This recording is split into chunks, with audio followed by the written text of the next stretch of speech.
masuk kepada materi inti kepada Bapak Dr. Firdaus Mujahidin. Sila untuk menyampaikan materinya. Terima kasih Bu Vidya.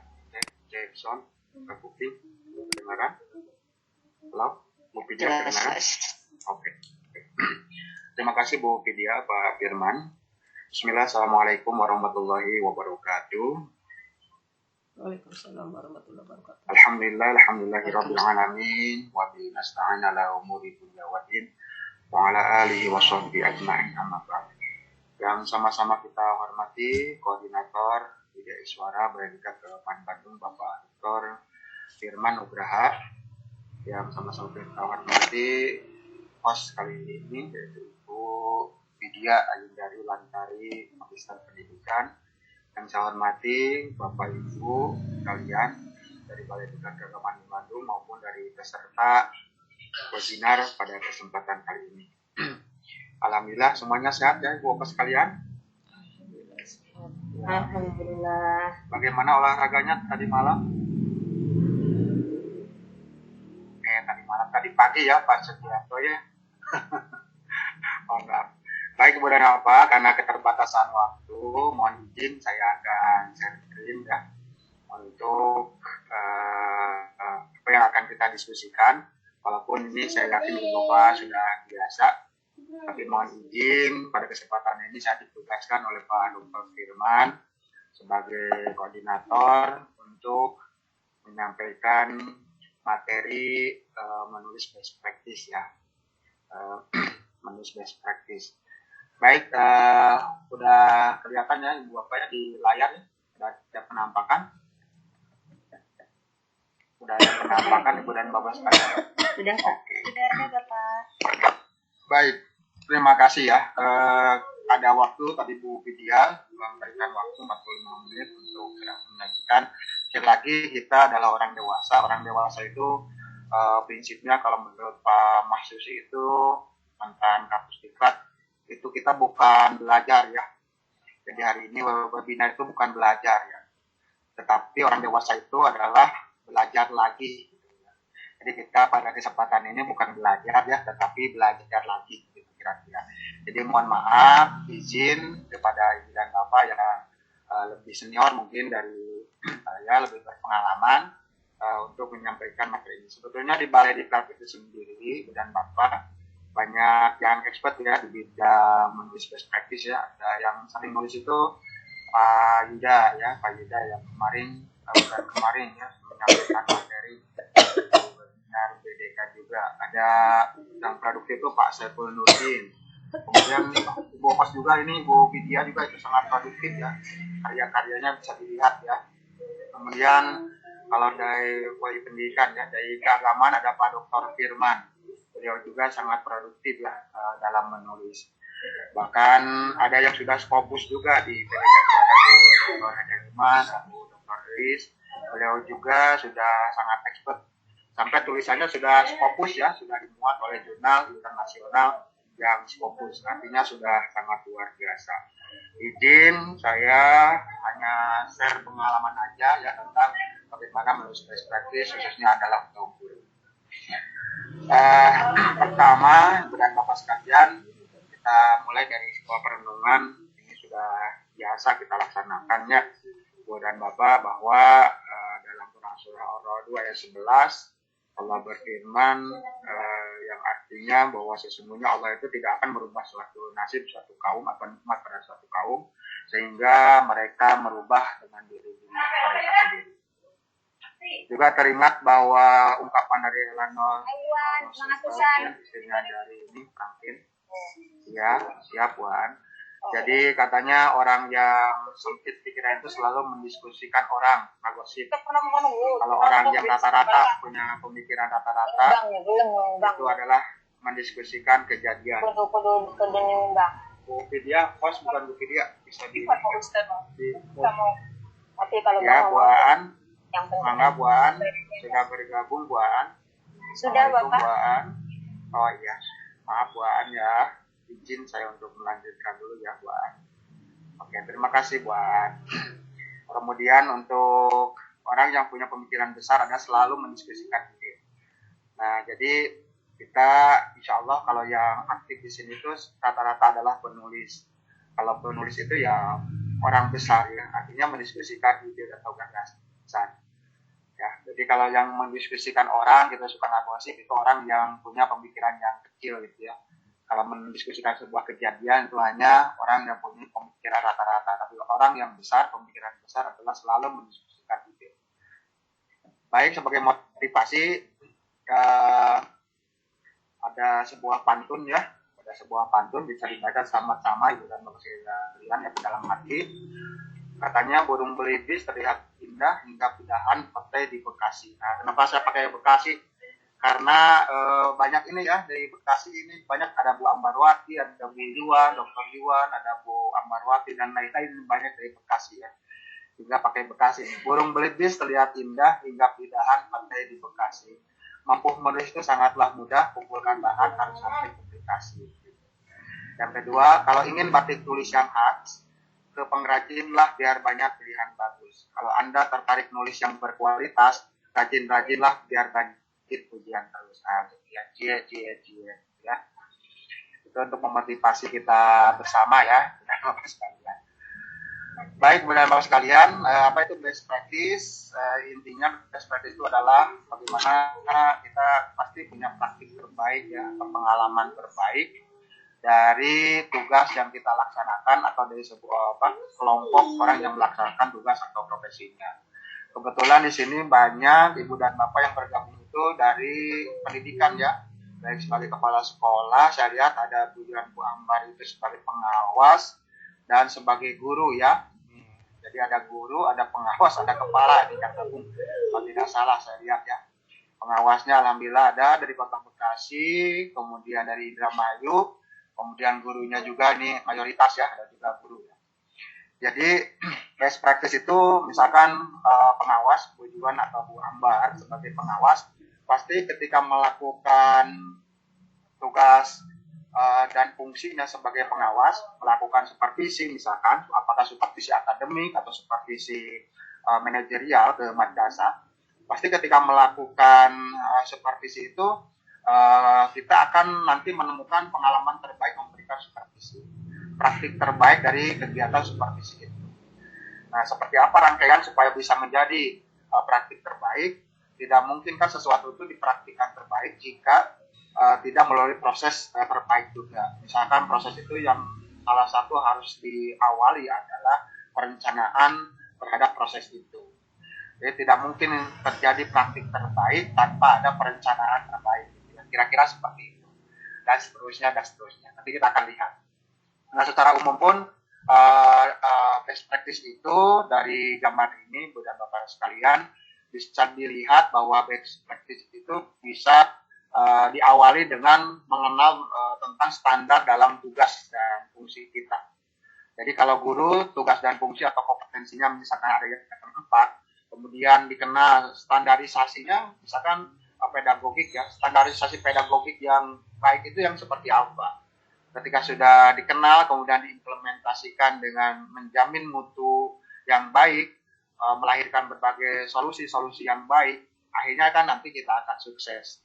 Jadi diawali dengan standar, diakhiri dengan sukses. Di tengah-tengahnya adalah ada penjaminan mutu bahwa apa yang seharusnya dilakukan itu memang dilakukan. Sehingga di sana kan ada menimbulkan kepuasan gitu ya, daripada pelanggan, melahirkan solusi dan lain-lain. Dari gambar bisa dilihat ya bahwa sekali lagi best practice itu pengalaman terbaik atau praktik terbaik itu tidak tiba-tiba ya, tidak tiba-tiba. Jadi kesuksesan itu tidak tiba-tiba, tapi melalui sebuah proses, mulai dari pengenalan standar, bagaimana proses itu dilakukan dengan berorientasi pada hasil, kemudian bagaimana ketika memperoleh berorientasi pada hasil dan juga bermutu, itulah akan menjadi praktik terbaik kita di dalam melaksanakan tugas dan fungsi. Kemudian ini ya langkah-langkah best practice yang sudah dilakukan oleh teman-teman kita. Misalkan ini ibu pengawas dari Cianjur ya, misalkan saya contoh bahwa menurut beliau bahwa untuk best practice itu adalah dilakukan beberapa hal. Pertama, rencanakan tugas. Jadi ketika ibu dan bapak akan melakukan tugas apapun, kalau guru berarti melakukan tugas itu RPP ya, kalau kepala sekolah berarti membuat program ya, kalau ibu pengawas berarti membuat program juga sama ya, program. Kemudian laksanakan tugas, catat perubahan positifnya, catat pengalaman terbaik keberhasilannya, kemudian tuliskan, laporkan dalam bentuk KTI, kemudian presentasikan. Jadi seperti itu ya, karena kan untuk apa menulis best practice kalau tidak dipublikasikan. Jadi ujung-ujungnya adalah pada tahap publikasi ya. Nah, selanjutnya kan ada pertanyaan, apakah kita bisa nggak atau terampil nggak untuk menulis? Maka jawabannya kata Pak Urip di sini bisa katanya gitu. Karena rumus menulis itu bisa karena biasa. Jadi keterampilan itu rumusnya adalah bisa karena biasa. Apapun keterampilannya, berbicara, pandai berbicara, menyetir, berbahasa, termasuk adalah olahraga ya, termasuk olahraga, termasuk ya salah satunya badminton ya, betul Pak Urip ya. Ada badminton itu rumusnya adalah bisa karena biasa. Semakin dibiasakan akan semakin bisa karena biasa. Kemudian kita juga diberikan potensi ya, potensi ketika lahir itu kan mendengar, jadi mendengar itu ada potensi, kemudian berbicara, ada potensi membaca, ada potensi menulis. Ini adalah potensi itu modal dasar ya, jadi modal dasar kita itu oleh Allah sudah diberikan berbagai potensi. Maka dengan belajar, dengan berlatih, kita bisa mampu mengaktualisasikan potensi menjadi kompetensi. Kalau bahasa Pak Hari Sudrajat kan begitu. Jadi pembelajaran itu adalah bagaimana aktualisasi potensi menjadi kompetensi. Semua manusia punya potensi, tapi potensi itu tidak akan menjadi kemampuan kompetensi ketika tidak dilatih, ketika tidak dilakukan proses pembelajaran. Itu juga dengan menulis yang merupakan sebuah keterampilan, itu potensi kita sudah memiliki kompetensi untuk menulis ya. Misalnya yang pada hari ini anak kecil saja kan sudah pegang HP, artinya minimal WA. Oh ya. Oke, saya tidak pakai mic ya.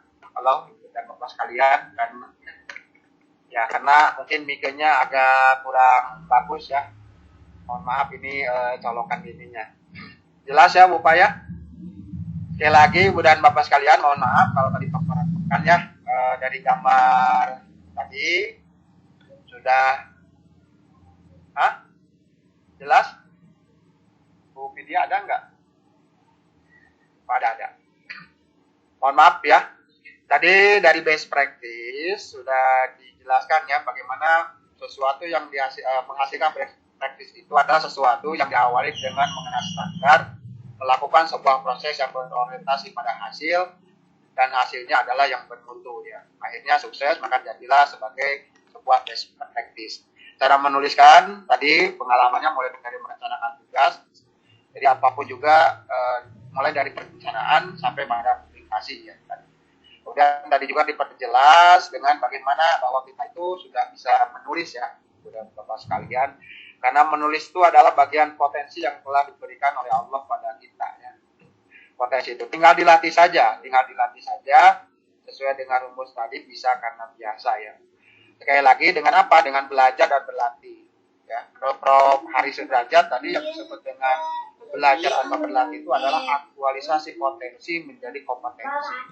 Jadi mengaktualkan ya, mewujudkan potensi yang ada kita itu dilatih, belajar, nanti ketika terus dilatih, terus belajar, maka akan menghasilkan kemampuan atau kompetensi. Ya, begitu. Kalau tidak berkompeten berarti harus berlatih lagi, harus belajar lagi gitu ya. Gitu. Jadi potensinya kan sudah ada, semuanya sama ya. Seperti orang diberi waktu 24 jam, tapi ada orang yang bisa menulis, ada orang yang tidak bisa menulis kan begitu. Padahal kan sama, waktu yang tersedianya 24 jam dalam sehari. Nah, kalau misalkan belum ya, terus latihan. Insya Allah kalau sudah bisa menulis, juga bisa ya. Nah, salah satu strateginya sebelum pada teknik menulis, kalau teknik menulis itu tidak bisa berlatih dengan sendirilah waktu yang terbatas ini. Pertama, bahwa peta jalan terampil menulis itu diawali dengan latihan untuk terus melahirkan ide atau gagasan. Ide dan gagasan itu banyak dengan potensi tadi ya. Kalau gunakan saja tadi potensi mendengar, kita banyak mendengar, banyak membaca gitu ya, banyak melihat dan seterusnya, itu potensi yang akan menghasilkan ide atau gagasan. Jadi ide dan gagasan itu tidak muncul begitu saja, tapi harus melalui proses yang cukup panjang. Salah satunya kan berpikir ya, berpikir. Berpikir itu biasanya bertanya tentang sesuatu. Itu berpikir ya. Jadi berpikir itu kalau menurut para ini kan bertanya tentang sesuatu.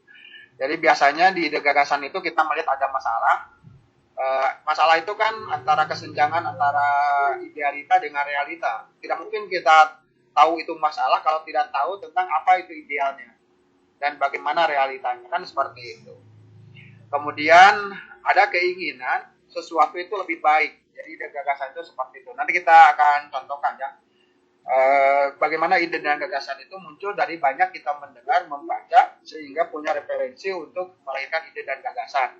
Misalkan share saya pengalaman ketika 2016 ganti menteri, waktu itu kan menteri dari Pak Muhammad Nuh, kemudian diganti oleh Pak Anies Baswedan. Kemudian ada kebijakan waktu itu bagaimana yang asalnya dalam kurikulum itu setiap KI itu ada KD-nya, ya kan.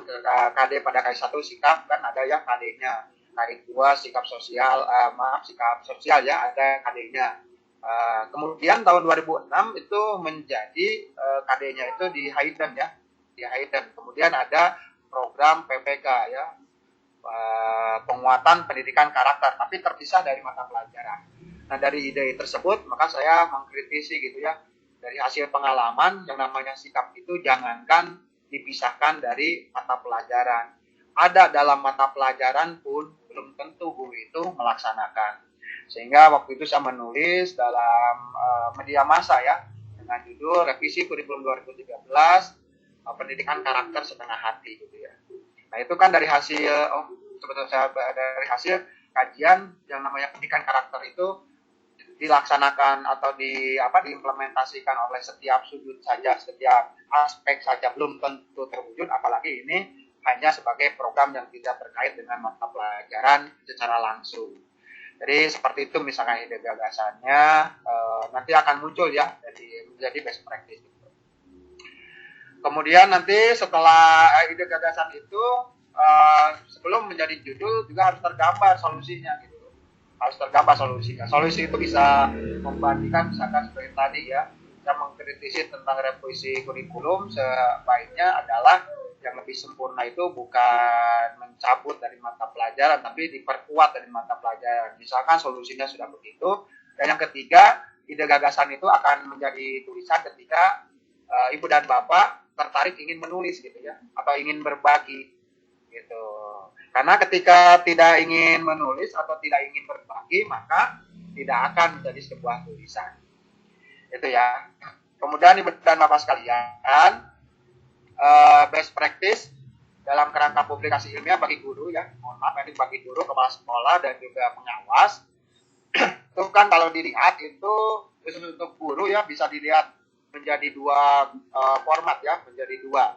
Pertama adalah makalah berupa tinjauan ilmiah, itu dalam bidang pendidikan formal, itu biasanya bisa presentasi di forum ilmiah berupa makalah berarti ya, makalah best practice. Bisa juga nanti yang nanti akan harus disimpan di perpustakaan ya. Yang kedua bisa juga ini gagasan yang dipublish di jurnal. Jadi ada dua bentuk ya kalau untuk guru diangkat dirinya, untuk kepala sekolah dan pengawas juga saya pikir tidak terlalu jauh ya, sama saja best practice itu ke dalam kerangka ini. Nanti mohon koreksi ada tujuan dan lain-lain ya kalau kurang. Kemudian ini contoh ya, contoh best practice ini sekedar share dulu ya, sekedar sharing. Saya telah menulis beberapa judul best practice. Misalkan tahun 2017 saya menulis strategi mengolah pembelajaran bermutu. Kenapa saya menulis itu? Karena hasil pengalaman dan pengamatan ketika jadi guru itu mengajar, terkadang kita hanya proses menghabiskan waktu gitu ya. Jadi kalau 2 jam itu atau hanya proses bagaimana transfer of knowledge saja gitu ya. Yang penting bab itu tercapai, yang penting karya itu tersampaikan. apakah siswanya menguasai atau tidak, kadang-kadang kita AB, gitu ya. Kadang-kadang kita AB.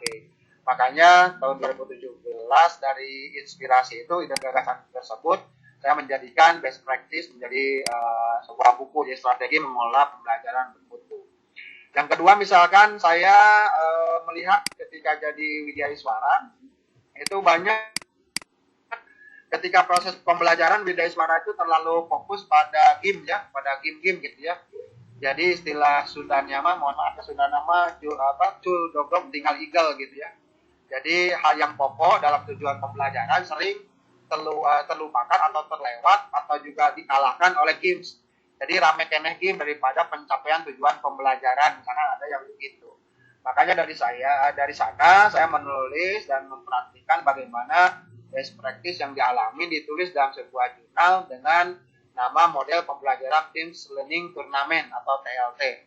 Jadi kalau kan ada model pembelajaran TGT ya, Team Games Tournament ya. Jadi bagaimana diturnamenkan tapi tim games gitu. Namanya juga game gitu ya, pasti persepsinya ya game gitu. Makanya dirubah kata-kata gamenya dengan learning. Jadi tim itu tim belajar bukan tim permainan gitu ya. Sehingga dari sana saya membuat sintak-sintak yang mengarah semuanya adalah ada unsur pembelajarannya. Jadi unsur pembelajarannya lebih dominan. Kemudian ada unsur game-nya, tetapi unsur game itu merupakan bagian dari pembelajaran, ya, terutama penilaian sikap atau sikap ya. Jadi seperti itu. Atau misalkan 2001 saya ini tentang adik PKL ABG, misalkan di jurnal Jente ya, bisa dicari nanti apa isinya gitu ya. Itu dari kegalauan bahwa pembelajaran masih kurang fokus ya, langkah-langkah pembelajarannya. Kemudian muncul beberapa pendekatan yang sebetulnya pendekatan itu masih dari bagian saintifik. Maka sebagai bagian dari kritisi saya coba untuk menghadirkan misalkan itu ya. Itu judul ini. Atau saya menulis bagaimana dalam pelaksanaan pembelajaran misalkan efektivitas pelatihan dengan menggunakan model pembelajaran TLT yang tadi dan aplikasi Google Classroom misalkan, saya juga menulis begitu. Karena apalagi di masa pandemi gitu ya, hubungan kita sangat dibatasi, kemudian dengan cakupan, kalau di pelatihan itu kan cakupan materinya yang sangat banyak, itu perlu ada sebuah strategi gitu ya, di modelnya, dan juga perlu sarana yang berupa aplikasi untuk mendukung agar proses pembelajaran bisa lebih efektif. Kan dengan aplikasi Google Classroom itu kita bisa menyediakan belajar tes gitu ya, tes awal, tes akhir, pengetahuan awal, pengetahuan akhir, share materi ya, kemudian share juga LKPD ya, lembar kerja LKPD, lembar kerja peserta diklat ya, atau LKPP, lembar kerja peserta pelatihan, kemudian tugas bisa di kantong tugas dan seterusnya. Itu juga dari 2019 saya belajar dari orang lain ya, 2020 itu bagaimana betul-betul bahwa Google Classroom itu dapat dimanfaatkan sebagai sarana untuk memaksimalkan sebuah proses pelatihan. Dari sanalah saya menulis di jurnal seperti itu. Itu contoh best practice ya, saya sebagai seorang widyaswara dalam pelatihan, dari hasil pengalaman maka diambillah sesuatu yang baru itu. Kemudian ini kalau di guru ini seperti ini ya, contoh-contoh di guru ibu bapak sekalian ya, Pak pengawas dan Pak Kepala juga. Jadi judul-judulnya seperti yang bisa dibaca, saya mengambil judul-judul yang kemarin juga saya ikut seminar best practice ya dengan WIBDK Jakarta, Bu Ika, saya ngambil beberapa judul dari beliau ya. Jadi ini judul best practice yang ada di sekolah. Misalkan judul-judulnya lebih mirip-mirip PPK ya, tindakan. Karena kan best practice itu kalau guru-guru kan dalam melakukan best practice dalam pembelajaran biasa. Kalau kepala sekolah berarti kan di dalam bagaimana membangun madrasah lebih baik ya, kepala madrasah. Bagaimana mengimplementasikan 5 kompetensinya itu di dalam membuat madrasah lebih baik dan seterusnya ya. Atau best practice. Kemudian ibu dan bapak sekalian, misalkan di Big Book Fun with YouTube, misalkannya bagaimana ada tulisan itu, jadi bagaimana orang memanfaatkan YouTube sebagai sarana pembelajaran. Kemudian ada menulis teks prosedur dengan jutaan lampu, misalkan Jadi bisa judulnya juga bisa lebih menarik ya, tidak kaku seperti judul-judul yang lain. Jadi menulis best practice itu lebih pada tematik ya, bukan naratif biasa, tapi tematik ya. Jadi kalau tematik itu biasanya kan judul-judulnya itu agak gimana gitu ya. Seperti ini ya, anti gaptek pada geometri molekul dengan si JMOL gitu ya. Atau ada juga simak implementasi presentasi mungkin kerja siswa belajar bahasa Inggris dan seterusnya dan seterusnya. Ini adalah contoh-contoh judul best practice yang banyak beredar di dunia maya ya, di internet. Bapak sekalian bisa disimak. Kemudian dari judul-judul tersebut kita mengingat kepada sistematika. Nah, untuk sistematika kan ada dua, Ibu dan Bapak sekalian ya. Sistematika artikel itu bisa kan tadi artikel itu bisa dimuat di jurnal, bisa juga untuk berupa makalah. Jadi ada dua bentuk ya untuk best practice itu. Bisa berupa makalah pada tinjauan ilmiah yang nanti dipublikasikan di perpustakaan, bisa juga merupakan artikel gagasan ilmiah yang dipublis di jurnal. Ya, dipublis di jurnal. Sebetulnya itu yang dapat angka kredit ya. Sebetulnya selain itu juga bisa di media massa ya, artikel di media massa. Cuma bagi guru kan tidak dihargai kalau di media massa itu maaf untuk best practice-nya ya, tapi bukan best practice disebutnya. Ya udah tulisan kita di media massa. Bisa juga kan tadi jadi buku dan seterusnya. Jadi kumpulan best practice kita bisa jadi buku ya. Bisa jadi buku juga. Jadi walaupun di peraturan Menpan RB yang tadi disebutkan hanya pada dua ya. Hanya pada dua disebutkan. Tetapi sebetulnya sejatinya sarana publikasi itu bisa ini ya agak silau ya Bu ini ya Bu Puji, ini mungkin pantulan dari kepala Bu ya, ini orang hebat saya ya, orang batok ya, atau saya cari lokasi yang ini masih silau ya, mohon maaf, izin ya.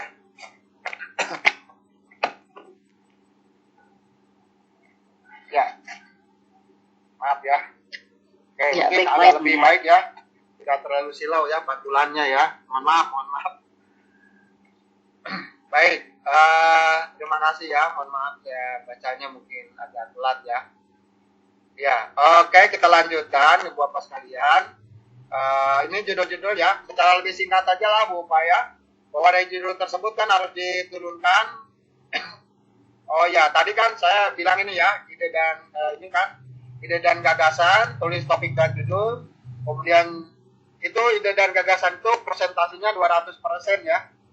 Artinya memang harus dibiasakan, gak mungkin gitu ya kita dapat ide dan gagasan kalau tidak ini, makanya presentasinya 200%. Kemudian topik dan judul itu 100%, outline itu 100%, mengumpulkan bahan 100%, kekuatannya menulis dan terpublikasikan itu 200%. Maksud saya adalah perhatiannya itu adalah di ide gagasan dan terpublikasikan. Jadi Ibu dan Bapak, tulisan yang baik itu adalah tulisan yang bisa terpublikasikan gitu. Ya.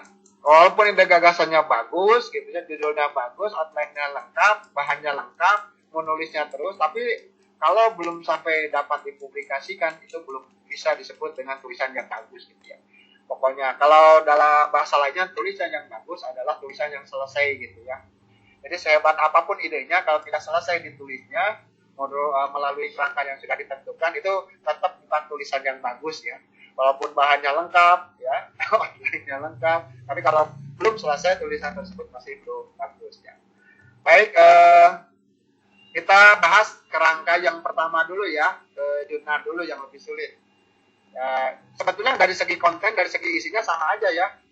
Dari segi isi yang membedakan adalah dari bagian awal dan juga bagian lengkap. Jadi kalau di perpustakaan sistematikanya itu ada bagian awal ya, misalkan ada pengesahan, abstraksi dan lain-lain. Kalau di jurnal itu itu hanya seperti ini ya, hanya seperti ini. Itu pun harus disesuaikan dengan gaya selingkung dari jurnal tersebut.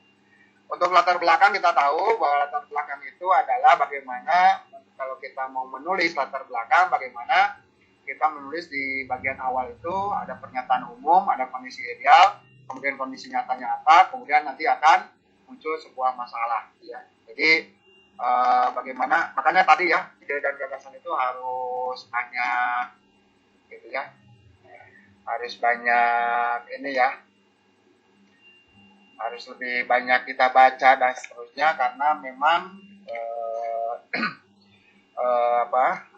jadi dengan banyak baca, dengan banyak kita mendengar, dengan banyak kita berselancar di dunia maya, membaca tulisan-tulisan orang, nanti akan muncul juga nanti yang namanya ide dan gagasan tersebut akan muncul dengan sendirinya.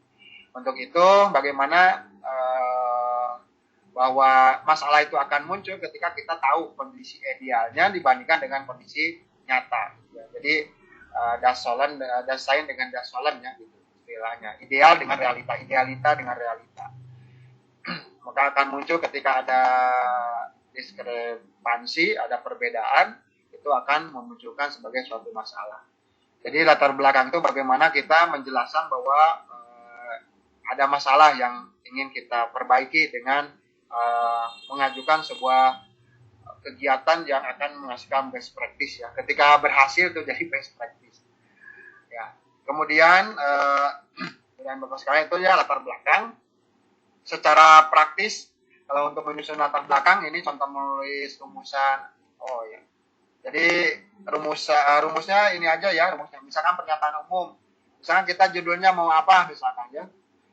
Judulnya mau apa, maka di tulisan itu kita pernyataan umum biasanya dari teori atau dari regulasi, kemudian kondisi ideal yang seperti apa sesuai dengan teori dan regulasi tersebut, kondisi nyata yang dihadapi oleh ibu bapak di kelasnya atau di sekolahnya ya, ibu bapak guru ya di kelas atau di sekolahnya, bapak kepala madrasah di madrasahnya, ibu pengawas di wilayah binaannya, madrasah binaannya.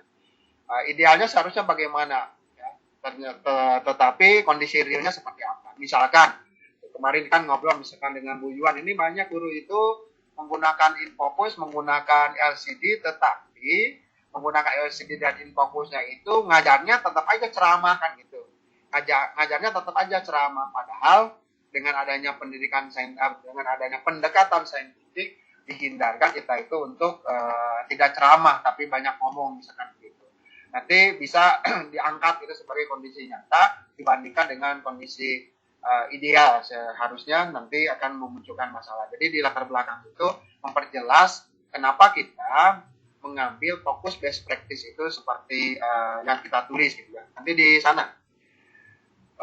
Kemudian ya di gambar tadi yang ide gagasan kemudian jadi tulisan ini bukan berarti arahnya satu arah ya. Bisa bolak-balik ini arahnya, ini untuk memperjelas.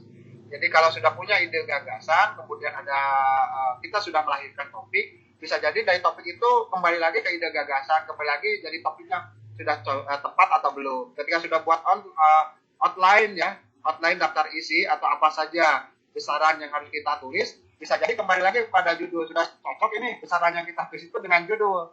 Kemudian balik lagi ketika mengumpulkan bahan, diaturkan dengan outline gitu ya, mengumpulkan bahan lagi. Jadi bisa ini ya, bisa saling terkait ini. Jadi bisa saling terkait semuanya ya. Jadi bukan arah yang satu arah ya maksud saya, untuk memperjelas ya. Kemudian setelah ingin latar belakang seperti tadi, bagaimana cara menulis rumusan masalah. Sebetulnya rumusan masalah itu mudah saja ya. Jadi kata tanya tambah judul. Misalkan judulnya tadi, salah satu judulnya untuk ibu bapak guru, misalkan mengoptimalkan games edukatif dan model pembelajaran kooperatif, student facilitator and explaining dalam pemahaman konsep matematika. Misalkan walaupun saya orang PAI, ambil contoh yang dari Bu Ika misalkan tadi ya, dari internet, misalkan ini matematika, mohon maaf ya, saya memang PAI, tapi coba tinggal ditambah aja kata tanya kan, kata tanya, jadilah rumusan masalah. Misalkan bagaimana mengoptimalkan kan gitu. Judulnya mengoptimalkan. Rumusan masalahnya pakai aja kata tanya. Sederhananya begitulah formulasinya. Kata tanya itu kalau yang seperti langsung disambungkan kata bagaimana. Bagaimana mengoptimalkan games edukatif dan model pembelajaran kooperatif, student facilitator and explaining dalam pemahaman konsep matematika, tanda tanya gitu ya. Nah biasanya rumusan masalah juga dikaitkan dengan lokus ya. dikaitkan lokusnya di mana, tinggal dimasukkan aja lokusnya di mana nanti. Atau lokus bisa nanti dalam pembahasan dijelaskan. Kemudian misalkan pakai kata apakah games edukatif dan model pembelajaran kooperatif student facilitator and explaining dapat mengoptimalkan pemahaman konsep matematika. Jadi tinggal begitu aja cara menulisnya, Ibu dan Bapak sekalian. Jadi sangat simpel lah formulanya. Kata tanya, tambahkan judul itu secara umum. Tapi kalau mau dirinci lagi, misalkan Ibu dan Bapak bagaimana pembelajaran games edukatif dan lain-lain dalam pembelajaran matematika. Kemudian yang keduanya pertanyaannya misalkan ini juga bisa. Jadi tergantung dari Ibu dan Bapak sekalian maunya seperti apa gitu ya, maunya seperti apa. Silakan. Nah, inilah rumusan masalah ini menjadi penting Ibu Bapak ya, menjadi penting karena akan berimplikasi kepada bagian-bagian yang lainnya. Jadi termasuk tujuan itu dari rumusan masalah, teori dari rumusan masalah, ya. Kemudian pembahasan pun adalah menyelesaikan rumusan masalah yang kita tawarkan. Kesimpulan pun pasti dasarnya adalah dari rumusan masalah. Jadi betul-betul rumusan masalah itu kalau biasanya kita kaitkannya ada rumusan dan pembatasan masalah. Jadi kita membatasi bahwa masalah yang akan kita bahas itu seperti apa. Nah, di dalam perumusan masalah untuk pembatasan lokus juga biasanya disebutkan bahwa pemahaman konsep itu adalah untuk siswa kelas berapa dalam materi apa gitu ya. Biasanya disebutkan nanti di dalam rumusan masalah ini juga disebutkan juga pembatasan masalah biar tidak terlalu melebar dan juga ada kejelasan ya. Itu bisa ditambahkan di sana ya. Kemudian selanjutnya bagaimana menulis tujuan, formulanya gampang saja Ibu dan Bapak sekalian, mudah saja. Itu biasanya yang lazim pakai kata-kata untuk mengetahui atau untuk mengkaji, ditambahkan dengan judul yang dibedakan itu secara umum. Ya, misalkan mengoptimalkan tujuan edukatif yang tadi ya judulnya, maka rumusan tujuannya adalah tujuan penulisan best practice ini adalah untuk mengetahui atau mengkaji pengoptimalan games, kan tinggal gitu. Asalnya mengoptimalkan, jadi pengoptimalan kan bisa begitu, langsung gitu.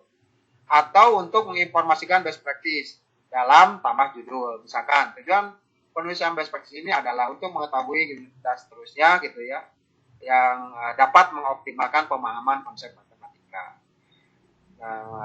Rumus berikutnya harus sesuai dengan rumusan masalah. Jadi ketika rumusan masalah bunyinya seperti apa, maka tujuan di sini pun harus menyesuaikan dengan rumusan masalah gitu ya. Karena kita itu kan menulis itu tujuannya adalah untuk menyelesaikan masalah yang kita sudah rumuskan gitu ya. Untuk membahas masalah yang sudah kita rumuskan. Itu kata kuncinya ya, secara sederhana. Kemudian contoh menulis manfaat ya, ini gampang ya, mudah sekali. Manfaat itu ada dua kan, manfaat praktis dan manfaat teoritis. Manfaat praktis adalah yang langsung dirasakan, misalkan manfaat bagi peserta didik, manfaat bagi guru, manfaat bagi madrasah. Secara langsung apa ketika kita menulis best practice itu?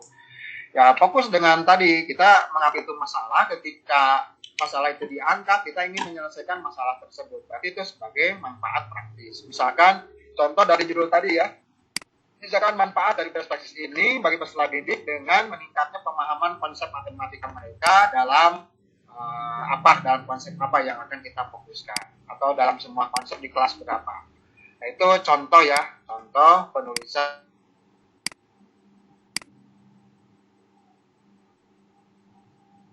menghadapi Pak ya, gimana manfaat. Kemudian selanjutnya dan Bapak sekalian cara menulis. Nah ini kalau manfaat ya, setelah manfaat itu biasanya secara dari bab 1 pendahuluan biasanya. Bab 2 biasanya atau bagian selanjutnya ada tentang menulis kajian teori atau pustaka. Kalau tadi disebutkan kajian teori ya, tapi kalau saya lebih senang kajian pustaka karena ada perbedaan ya. Kalau teori itu kan kebenarannya sudah dapat diterima 100% ya. Sudah mendunia, itu namanya teori. Tapi kalau pustaka itu berisi tentang konsep-konsep, gitu ya. Jadi kalau teori sudah pasti konsep, tapi kalau konsep belum bisa jadi teori. Gitu ya. Makanya kalau saya lebih senang bilangnya kajian pustaka. Artinya kajian pustaka itu adalah pendapat orang, pendapat ahli, pendapat expert yang ada bukunya gitu aja. Karena belum tentu orang ahli, orang expert itu pendapat itu jadi teori belum tentu ya. Misalkan kita tahu ya contoh teori itu, misalkan teori belajar konstruktivisme, teori belajar kognitif, empirisme, motivasi, misalkan ada teori hierarki kebutuhan Maslow ya. Itu kan sudah teori, kenapa? Karena kebenarannya kemudian sudah diterima secara mendunia gitu ya. Dan sudah umum gitu ya, karena sudah jadi teori gitu ya. Sudah jadi teori. Walaupun ada kekurangan dan kelebihan teori tersebut. Tetapi kalau misalkan contoh pustaka, misalkan konsep pemahaman, konsep motivasi, biasanya kan ada motivasi adalah biasanya berisi tentang definisi, ruang lingkup, dan seterusnya. Jadi jadi kalau teori biasanya sudah lebih permanen ya, dan dikaitkan dengan teori Maslow gitu ya, sering disebutkan teori gravitasi, misalkan teori gravitasi Newton misalnya, itu kan sudah berlaku secara umum kan, sudah menjadi teori itu seperti itu ya, bahkan sudah menjadi hukum ya, kan lebih atas daripada teori itu adalah hukum gitu ya, hukum gravitasi seperti tadi ya. Jadi tingkatannya ada pendapat biasa, pendapat itu jadi konsep kalau memang argumentatif dan dapat diterima oleh akal sehat kita. Dari konsep-konsep yang sudah dilakukan implementatif dan teruji akan jadi sebuah teori. Nah, teori yang sudah teruji kebenarannya mutlak itu akan menjadi hukum ya, akan menjadi hukum. Ya, dalam fisika banyak kan hukum apa itu kan karena sudah kebenarannya itu sudah 100% lah secara ilmiah ya, sudah 100%. Misalkan tadi teori gravitasi, benda yang di gaya tarik bumi ya, benda yang dilempar ke atas pasti jatuh ke bumi ya, ke bawah. Karena memang itu sudah sunatullah ya, teori-teori yang biasanya sudah sunatullah jadi hukum gitu ya. Hukum, padahal dalam agama kita sudah jadi sunatullah, law of nature, artinya ya hukum alam. Ditemukan teori atau tidak kan kejadiannya tetap aja seperti itu gitu ya. Tetap aja ada teori gravitasi atau tidak ya, tetap aja setiap benda yang dilempar ke atas tetap aja jatuh ke bawah. Nah itu karena kan hasil pengamatan terus menerus sehingga disimpulkan dari hukum. Itu ya, tolong dibedakan antara teori dengan pustaka. Maka kalau saya lebih senang bukan kajian teori tapi kajian pustaka. Karena kalau teori terkadang kita ketika akan melakukan best practice terkadang mencari teori yang tepat itu agak lumayan perlu kerja keras gitu. Tapi kalau pustaka, pendapat expert, pendapat ahli yang ada bukunya, sebagai rujukan atau ada linknya atau ada jurnalnya, itu lebih mudah kita menemukannya. Jadi untuk membedakan apa itu teori dengan pustaka ya. Jadi tinggal dikutip-kutip saja, misalkan ini contoh pustaka ya, ketika Ibu dan Bapak menerapkan tadi, misalkan sebuah judul, biasanya untuk mencari teori itu, dalam judul itu kita harus menetapkan dulu apakah mana yang termasuk, biasanya ada variabel bebas atau variabel yang mempengaruhi atau kita sering sebut dengan variabel X, dan mana yang disebut dengan variabel Y. Ya udah formulanya ya simpel saja. Ketika kita sudah menemukan itu, maka cari teori atau pustaka tadi yang terkait dengan variabel tersebut. Biasanya kalau variabel X, variabel bebas atau yang mempengaruhi itu terdiri daripada definisi, kelebihan dan kelemahan, langkah pembelajaran kalau untuk guru ya, untuk kepala dan pengawas langkah kegiatan berarti secara umum, dan langkah pembelajaran dalam mata pelajaran yang kita teliti. Kalau bagi guru ya, kalau bagi kepala berarti langkah kegiatan dalam apakah dalam supervisi dan seterusnya. Sama dengan pengawas juga ya, dalam kegiatan apa. Kalau variabel Y, apa yang akan ditingkatkannya biasanya terdiri dari kajian pustakanya, definisi, faktor yang mempengaruhi, kemudian tingkatan dan indikator pengukuran. Nah, kenapa harus ada faktor yang mempengaruhi? Ini adalah teori atau kajian pustaka ini sangat penting ketika hasil dari yang kita tingkatkan itu. Kenapa hasilnya begini? Bisa dijadikan argumen karena yang mempengaruhi terhadap hal-hal tersebut adalah apa gitu ya. Sehingga ketika hasilnya seperti itu, kita bisa berargumen berdasarkan faktor yang mempengaruhi tersebut. Kemudian tingkatan itu untuk nanti judgement ya. Kan kita itu di dalam analisis biasanya kan best practice itu menggunakan metodenya deskriptif kualitatif ya gitu. Deskriptif kualitatif itu kan menggunakannya komparasi, perbandingan. Nah untuk itu sangat penting ketika Ibu dan Bapak menulis di kajian ini dituliskan tingkatan dari hasil yang ingin kita raih ya, di indikator keberhasilannya itu apa ya. Tingkatan jadi sangat berhasil, mulai daripada sangat berhasil, tidak kurang berhasil, cukup berhasil, tidak berhasil itu seperti apa. deskripsinya gitu ya. Seperti apa ini indikatornya, maka harus ditutup dengan indikator pengukuran. Ya, walaupun bersifat kualitatif, tapi tetap ya indikator itu sangat penting. Ini juga untuk mempermudah Ibu dan Bapak dalam menyusun instrumen nanti ya, untuk pengukuran daripada best practice itu keberhasilannya. Kemudian misalkan untuk yang Y tadi variabel Y tadi ya sampai pada indikator tadi yang sudah dijelaskan kenapa sampai indikator. Jadi kalau untuk variabel X itu sampai langkah-langkah secara operasional dalam kegiatan atau pembelajaran kita. Kalau Y itu sampai pada indikator, ya, mengukur indikator. Biar apa? Biar kita mudah ketika akan membuat instrumen dan pengisian dalam instrumen tersebut.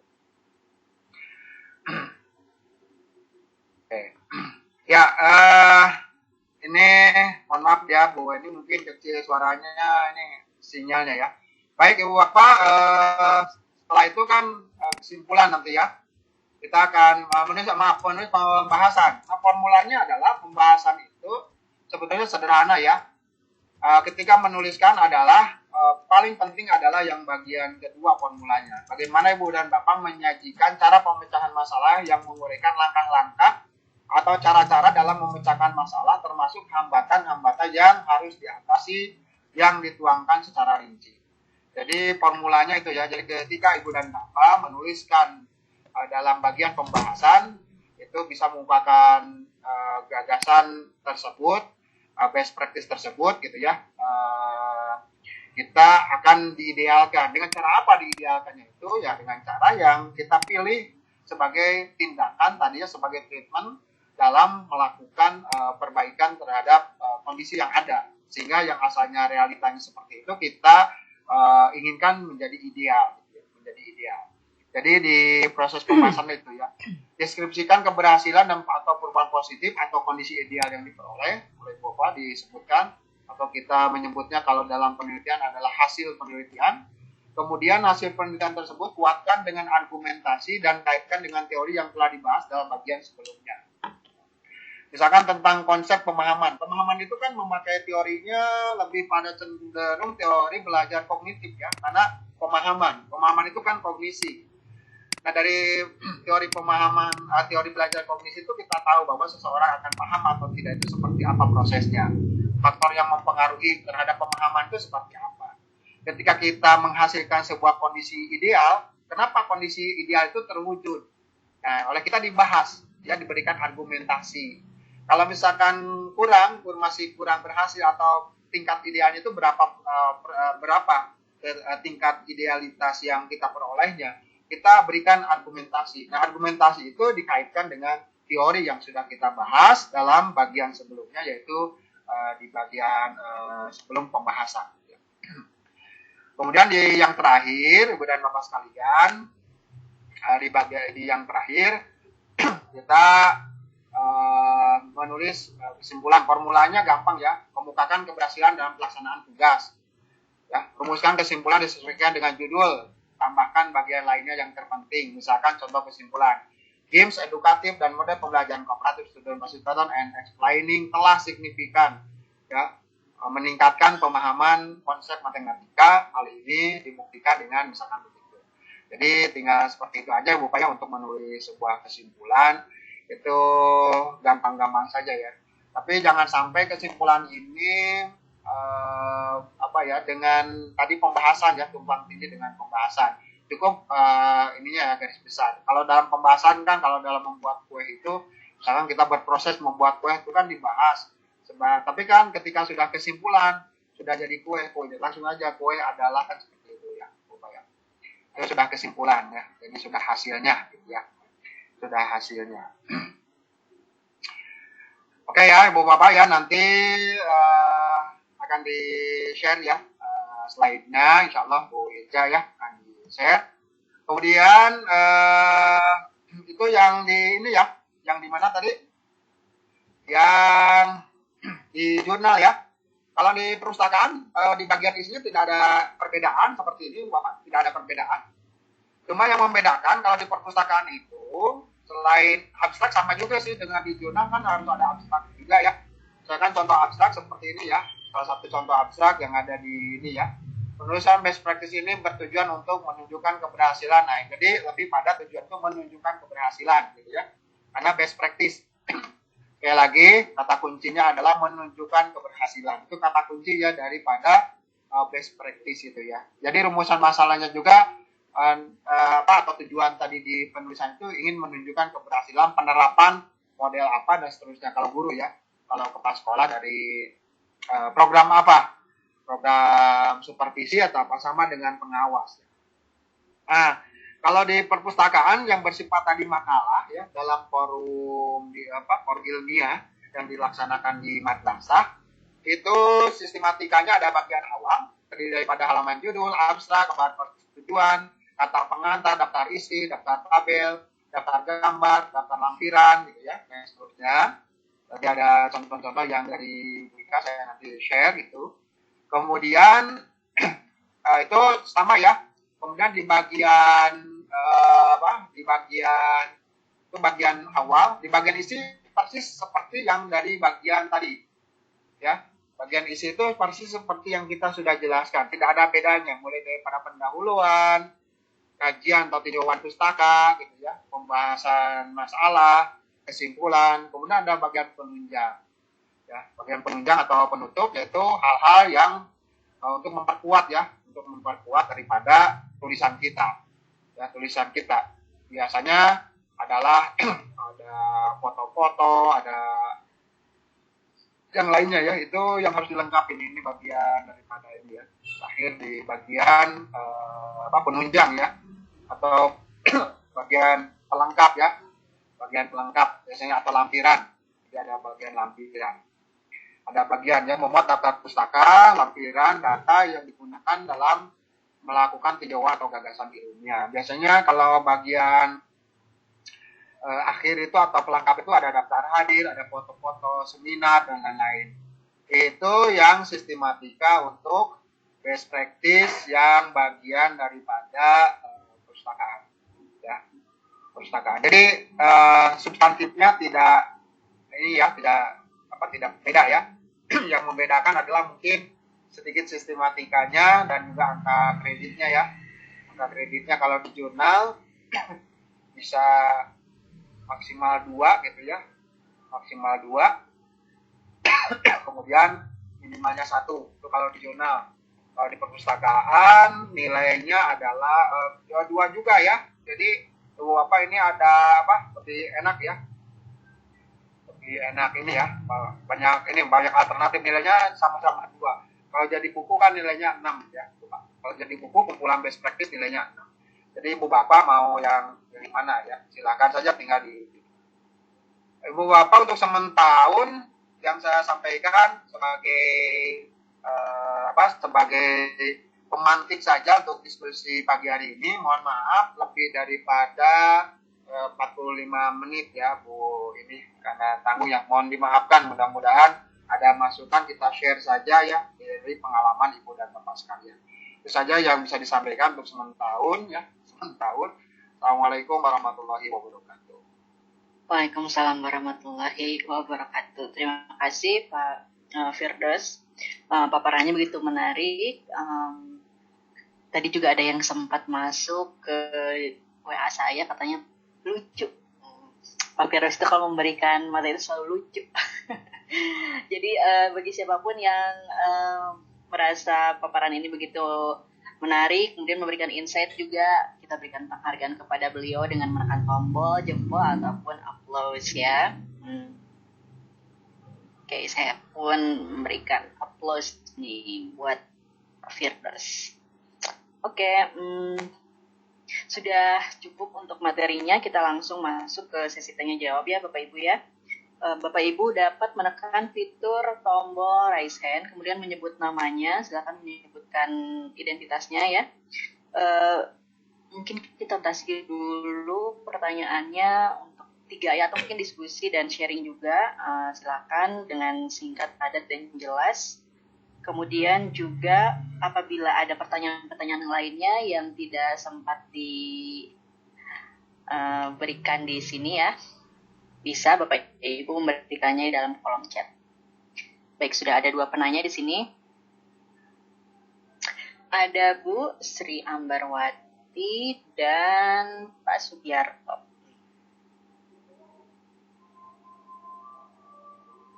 Satu lagi mungkin? Ketawa dia. Ya, mana Bu Iwan? Satu orang penanya lagi. Di sini di kolom chat ada yang bertanya tidak? Tidak ya. Baik, dua orang dulu ya. Kita buka di sesi pertama. Mungkin nanti kalau ada pertanyaan lagi kita buka sesi kedua. Bu Sri Ambarwati. Saya unmute dulu ya sebentar.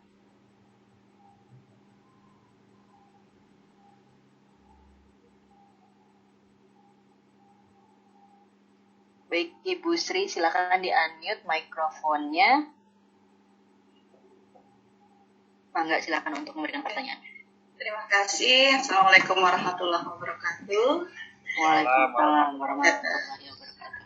Terima kasih kesempatannya pada Pak Dokter dan mohon maaf tidak bisa menyapa semuanya ya Pak Dokter Firman, Pak Yuda ya dan teman-teman semuanya. Alhamdulillah untuk kesempatannya, langsung saja mungkin Pak Dokter ya.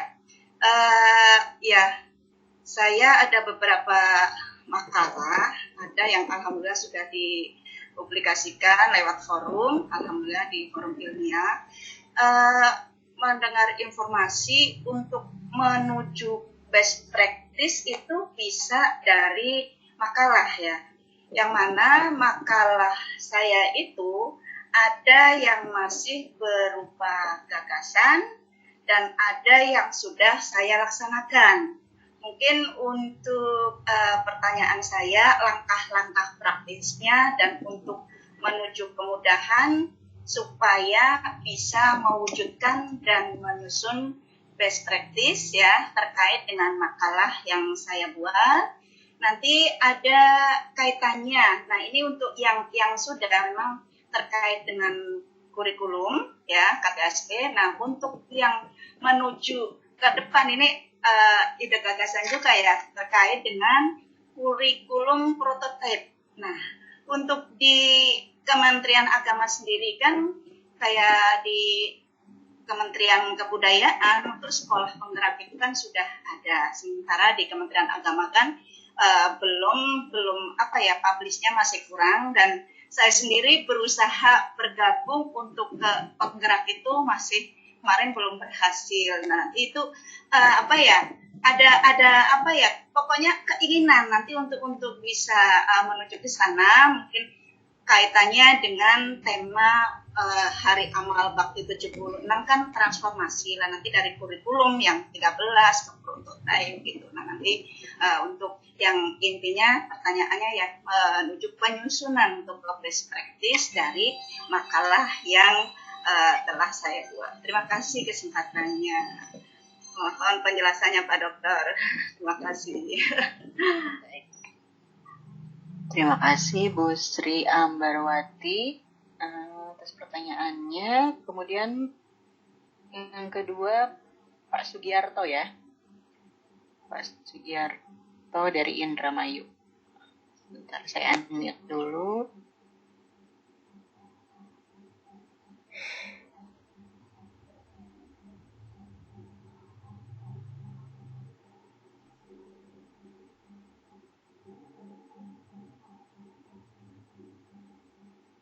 Baik, Pak Sugiarto silakan pertanyaannya. Terima kasih. Assalamualaikum Pak Dokter. Ya, dengar ya suara saya ya. Ya, siap Pak. Iya. Terima kasih. Sangat bangga sekali dengan turut mengikuti kegiatan ini di mana sebagai narasumbernya salah satu idola saya, Pak Dr. Firdaus, yang selalu menyampaikan materi dengan cepat, tepat, dan lugas. Pertanyaan saya berkenaan dengan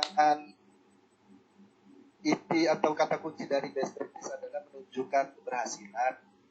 Mohon rumusan atau barangkali dengan bahasa lainnya apa berkenaan dengan penyusunan rubrik atau indikator pengukuran keberhasilan itu?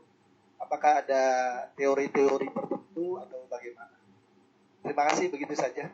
Assalamualaikum warahmatullahi wabarakatuh. Waalaikumsalam warahmatullahi wabarakatuh. Ya, sudah ya, tidak ada lagi yang bertanya, 2 orang saja dulu. Untuk Bu Sri, best practice itu bisa dari makalah ya, gagasan dan sudah dilaksanakan. Pertanyaannya mungkin tadi sudah dicatat juga oleh Pak Firdaus. Kemudian ada bahasan tentang kurikulum prototype gitu ya. Silakan dijawab oleh Pak Firdaus sebagai narasumber. Ya, terima kasih Bu Vidya. Pak Sugiarto itu mohon maaf Pak Haji itu guru, kepala atau Guru? Masih guru? Guru saya. Oh ya masih guru ya Pak Haji ya. Terima kasih. Alhamdulillah ya. Kalau Bu Ambar kan pengawas gitu ya. Jadi membahasnya kan biar lebih ini ya. Baik, terima kasih Bu Vidya. Dari pertanyaan Bu Sri Ambarwati, Bu Haji ya, tentang makalah yang sudah dipublikasikan, langkah praktis untuk best practice. Sebetulnya kalau yang sudah jadi ya Bu, sebetulnya nggak bisa ya Bu ya. Nah kalau Ibu mau, tadi itu Bu, best practice tentang bagaimana implementasi kurikulum yang kan Ibu tugas fungsinya sebagai pengawas itu, salah satunya adalah ada sebagai supervisi akademik Bu ya, supervisi akademik sebagai pengawas. Nah bagaimana guru-guru itu kan pertanyaannya adalah apakah mereka dalam proses pembelajarannya sudah mengimplementasikan pendekatan saintifik dengan model-modelnya itu, apakah mereka di wilayah binaan Ibu sudah betul-betul bisa semuanya? Kan itu bisa jadi sebuah pertanyaan besar oleh Ibu gitu ya, dijadikan nanti untuk menyusun best practice yang baru. Sebelum pada Ibu ingin mengetahui kurikulum prototype ya, atau kurikulum 2022 atau kurikulum paradigma baru ya. Nah kalau itu mah jangan terlalu dipikirkan ya, karena kebijakan di kita belum. Di Kementerian Pendidikan, Kebudayaan dan Ristek juga Ibu Bapak, itu tahun 2021 baru 2.500 sekolah. Tahun sekarang 2022 7.500, jadi 10.000 jumlahnya. Tahun 2023 ditambah lagi sekitar 10 sampai 20.000, baru tahun 2024 seluruh sekolah di Indonesia kalau tidak ada perubahan rencana ya. Jadi baru 2024 dilaksanakan secara implementasi di seluruh sekolah. Di Kemendikbud pun kebijakannya seperti itu. Jadi kalau kita Kementerian Agama di madrasah belum nggak apa-apa, karena itu pun di Kemendikbud dan Ristek itu hanya diimplementasikan di sekolah secara terbatas, sehingga dokumen-dokumennya tidak boleh disebarluaskan Bu Pak. Jadi saya sebagai instruktur nasional juga dalam program sekolah penggerak gitu ya, tahun kemarin tahun 2021 itu tidak boleh menyebarluaskan dokumen hasil pelatihan dan juga yang saya ajarkan, itu tidak boleh. Nanti kalau ada kesempatan kita akan coba bedah tentang kurikulum prototype ini seperti apa gitu ya. Memang ada banyak hal perbedaan ya, banyak perbedaan gitu ya dari kurikulum ini. Nah, kembali kepada pertanyaan tadi, bagaimana menulis best practice dari yang makalah ya. Kalau sudah ada makalah sudah jadi nggak apa-apa, itu kan sudah, apalagi sudah dinilai ya, nggak apa-apa. Tapi kalau belum diajukan angka kreditnya, Ibu tinggal pilih mau dipublikasikan di jurnal, mau makalah-makalah tadi mau jadi buku, mau makalah-makalah Ibu itu mau jadi di yang diseminarkan di forum ilmiah, mau seperti apa, sesuai dengan angka kredit bagi pengawas. Jadi Ibu amati dulu ya angka kredit untuk pengawas.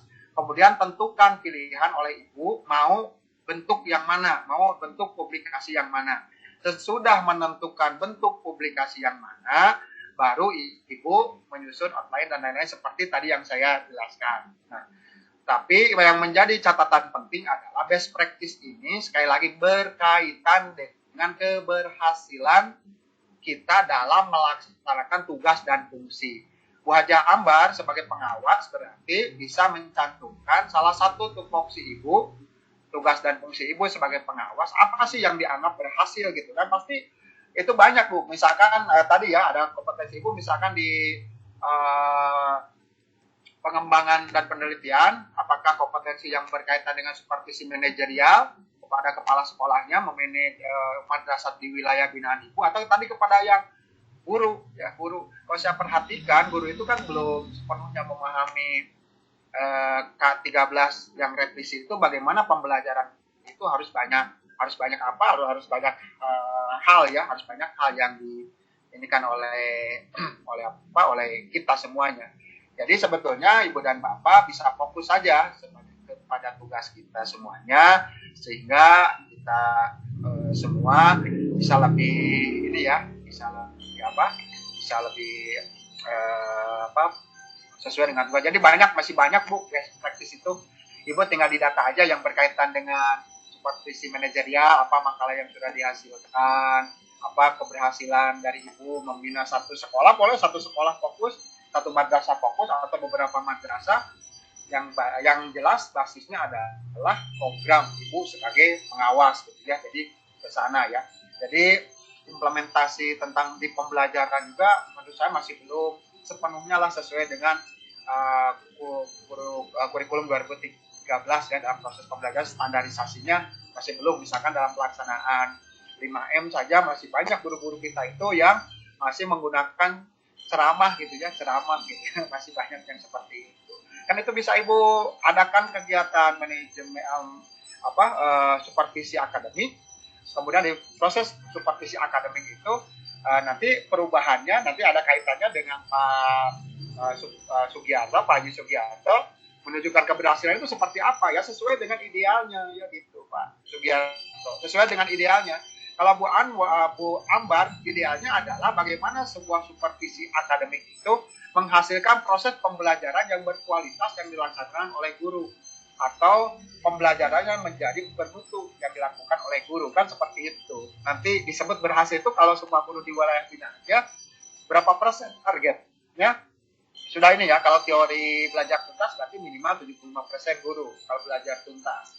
Tetapi Ibu mau menetapkan berapa, harus di atas berarti 75% guru yang di wilayah binaan Ibu sudah mengimplementasikan proses pembelajaran sesuai dengan standar proses dan juga menerapkan daripada pendekatan saintifik secara utuh gitu ya, secara utuh.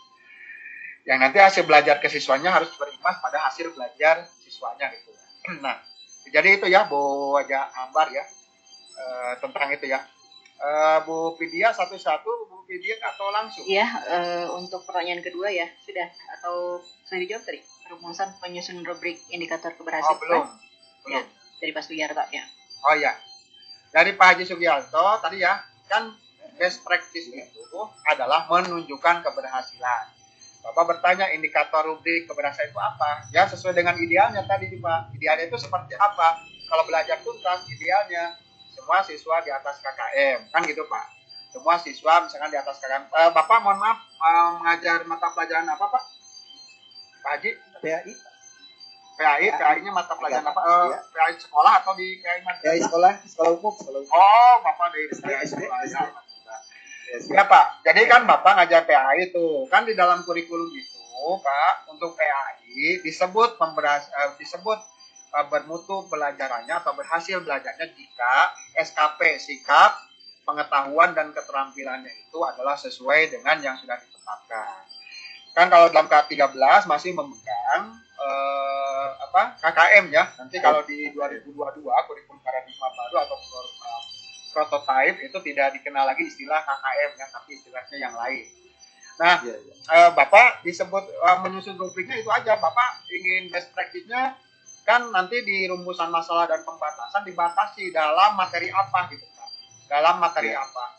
Sikap yang harus dicapainya apa. Kemudian pengetahuannya apa. Keterampilannya apa. Kemudian sebelum Bapak menggunakan atau ada kan pasti Bapak muncul dari masalah dulu ya. Misalkan masalahnya kan biasanya Bapak di mana Pak? SMP, SD atau SMA Pak? Di SD. Oh di SD. Di SD itu biasanya yang banyak itu, mohon maaf ya kalau di daerah Indramayu itu biasanya membaca Al-Quran Pak ya, yang paling lemah Pak ya. Ya Pak ya.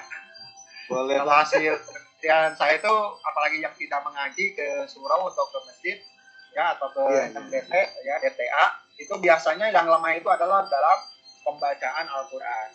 Maka Bapak coba dalam pembacaan Al-Quran supaya bisa lebih bagus, bisa lebih hasilnya dapat anak-anak meningkat. Itu nanti di kelas 5 atau kelas 6 Bapak coba salah satunya adalah memakai metode tartilan misalkan.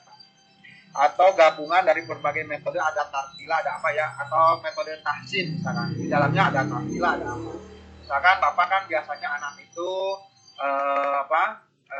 misalkan Pak ya, dalam pembacaannya tajwidnya masih panjang pendeknya kurang, kan Bapak bisa ada tuh rumusan, misalkan rumusnya untuk panjang pendek, panjang 2 harokat, misalkan ada rumus di ayun aja misalkan gitu Pak ya. Di ayun aja bismillahirrahmanirrahim dan seterusnya. Nanti Bapak itu ya, dan seterusnya ya, dan seterusnya. Nah, untuk membaca Al-Quran misalkan Bapak mengajukan hipotesis atau hipotesis tindakan adalah akan mengajukan untuk best practice ini bagaimana metode tartila agar meningkatkan kemampuan anak dalam membaca Al-Quran ya, supaya tartil, supaya benar, baik dan benar membaca Al-Qurannya. Nah, di dalam rubrik keberhasilan, maka karena Bapak fokus pada membaca Al-Quran, apa saja dalam aspek membaca Al-Quran itu. Jadi setiap best practice, keberhasilannya itu berbeda Pak, tergantung objek yang ingin kita tingkatkan dan ingin kita anggap sebagai berhasil. Tapi intinya, kata kuncinya tetap adalah pada idealita. Idealita itu tadi Pak, sesuai dengan KKM gitu Pak ya, sesuai dengan KKM dan seterusnya, itu Pak indikator keberhasilan. Nah, dikaitkan secara lebih spesifiknya adalah dengan yang kita ingin tingkatkan atau ingin kita menjadi best practice kita di dalam mengungkit sebuah meningkatkan hal yang tadi itu yang secara umum menjadi permasalahan dalam membaca Al-Quran. Supaya bisa membaca Al-Quran itu apa ya, ininya yang tadi ya masalahnya misalnya di panjang pendek, mahorijul hurufnya masih kurang, panjang pendeknya di mana saja yang kurang.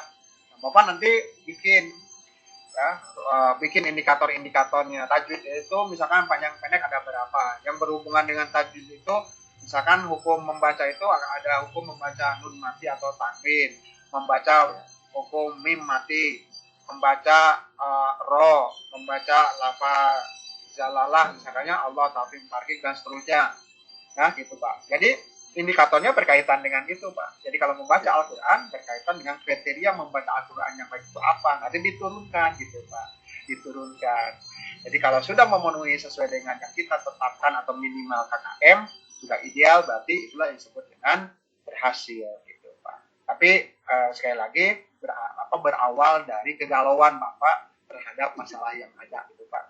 Jadi kan sesuatu berhasil itu jika asalnya misalkan 1 menjadi 7, misalkan kalau nilai kan Pak ya, asalnya rata-rata kurang membaca Al-Qurannya menjadi pada mahir dan sesuai dengan ketentuan, itu disebut dengan berhasil kan?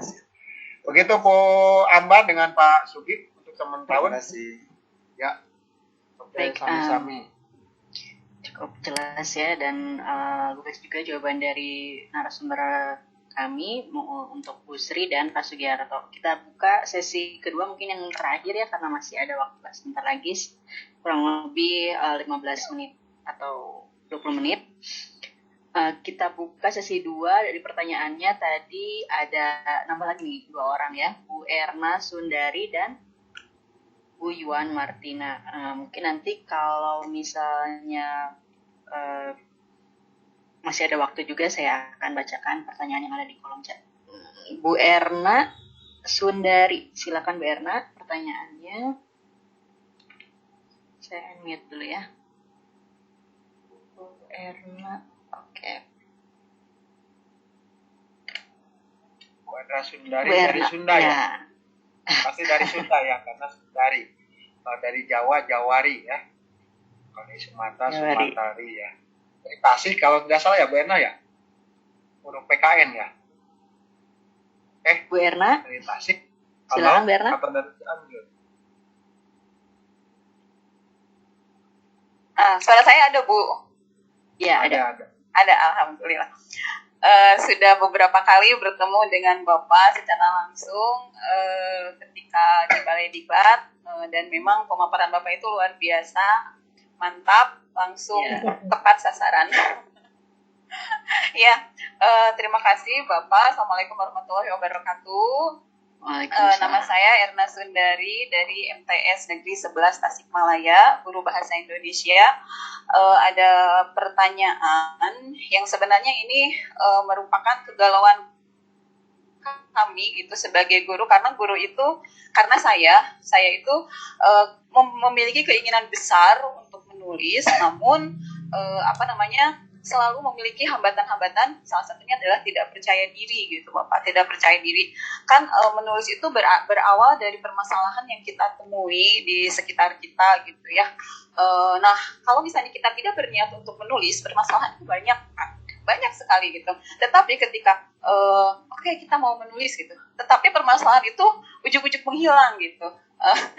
Jadi apa ya, saya mau menulis apa ya, tentang apa ya gitu. Mungkin itu berangkat dari ketidakpercayaan diri saya untuk menulis, karena ya itu tadi, takut salah, serba ketakutan, karena itu tadi seperti yang Bapak sampaikan, tulisan yang baik itu adalah tulisan yang terpublish. Memang kita bercita-cita, keinginan untuk mampu mempublish tulisan kita, tapi karena tidak percaya diri itu, jadi permasalahannya itu sulit untuk ditemukan. Nah, pertanyaan yang pertama adalah, sekiranya Bapak dapat berbagi tips dalam menentukan permasalahan yang menentukan bagaimana cara menentukan permasalahan yang baik sehingga tepat untuk dijadikan sebuah tulisan yang menjadi best practice itu. Yang kedua,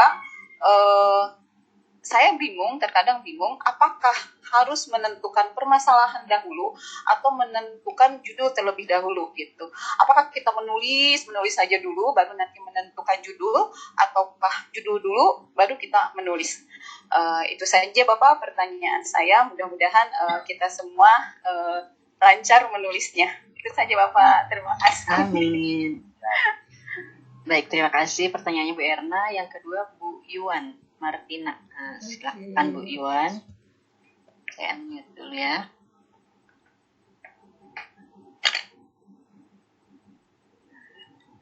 Bismillahirrahmanirrahim. Assalamualaikum warahmatullahi wabarakatuh. Waalaikumsalam warahmatullahi wabarakatuh. Hatur nuhun atas kesempatannya mengikuti webinar ini. Ini yang ingin saya tanyakan begini ya Pak ya. Best practice ini kan sesuatu yang kita berhasil ya melaksanakan tupoksi kita. Misalnya kemarin itu saya pernah pelatihan itu namanya virtual coordinator training ya. Virtual coordinator training Jawa Barat. Lalu setelah itu harus diseminasi kepada 20 orang. Nah, setelah itu saya kerjasama dengan sekolah dan alhamdulillah disetujui hadir 34 guru. Jadi saat itu yang diajarkan itu yang harus dikuasai guru itu membuat flyer digital, membuat barcode, membuat link Google Meet, dan membuat video pembelajaran dengan pattern capture ya. Nah, sebenarnya kalau pelatihan itu atau BIMLAT buat pengawas itu nggak ada yang istimewa ya. Tapi istimewanya ini adalah ketika pelatihan itu berhasil. Nah, indikatornya itu ketika saya membuat evaluasi hasil pelatihan itu adalah saya membuat Google Form. Mereka harus mengupload hasil karyanya. Dia harus buat flyer digital dengan Canva, upload ke Google Form-nya. Dia harus membuat barcode, di-upload. Kemudian dia harus membuat video dengan rekam layar Pastun. Dia sebanyak 20 guru dari 34 guru yang hadir waktu itu, 20 guru berhasil mengupload tugasnya ke Google Form. Nah ini buat saya itu luar biasa karena data itu tersimpan ya. Maksudnya tersimpan di Google Form. Biasanya kalau kita habis pelatihan itu kan nggak ada hasil, gimana kita mengevaluasi ini berhasil nggak ya hasil pelatihan. Tapi ketika kita buat Google Form itu, datanya tersimpan. Sebanyak 20 guru mengupload tugasnya dari 34 guru gitu. Jadi itu buat saya luar biasa dan ini bisa dibuat semacam best practice itu. Tapi mungkin ini masalah judulnya ya. Jadi mungkin apakah diseminasi VCT, kemudian titik 2 misalkan bagaimana mengoptimalkan evaluasi hasil BIMLAT gitu ya, atau seperti apa. Oke, terima kasih Pak. Ya, terima kasih. Terima kasih Bu Yuan pertanyaannya. Pertanyaan pertama dari Bu Erna dulu ya, tips menentukan permasalahan yang baik sehingga tepat menjadi tulisan best practice, kemudian juga masalah dulu, apa judul dulu nih, Pak Firdaus, silakan. Ya, dari Bu Jairna ya, terima kasih. Ini sebetulnya terkait juga dengan Bu Yuan ya, tapi fokus ke Bu Erna menentukan permasalahan yang baik itu sebetulnya tiap orang itu berbeda ya dalam mendefinisikan permasalahan yang baik itu ya. Permasalahan yang baik itu yang apa? Tapi intinya permasalahan yang baik itu adalah permasalahan yang ketika kita selesaikan ada solusinya, itu bisa membantu lebih bermanfaat untuk anak didik kita ya. Jadi kata kuncinya kalau itu adalah biasanya kalam ilmiah itu ada apik itu ya, ada apik ya, asli, kemudian P-nya perlu kan, I-nya ilmiah, K-nya adalah konsisten. Nah, saya lihat yang disebut dengan baik atau tidak itu minimal apik itu asli pasti ya terjadi. Kemudian yang kedua yang paling penting perlu gitu ya, perlu.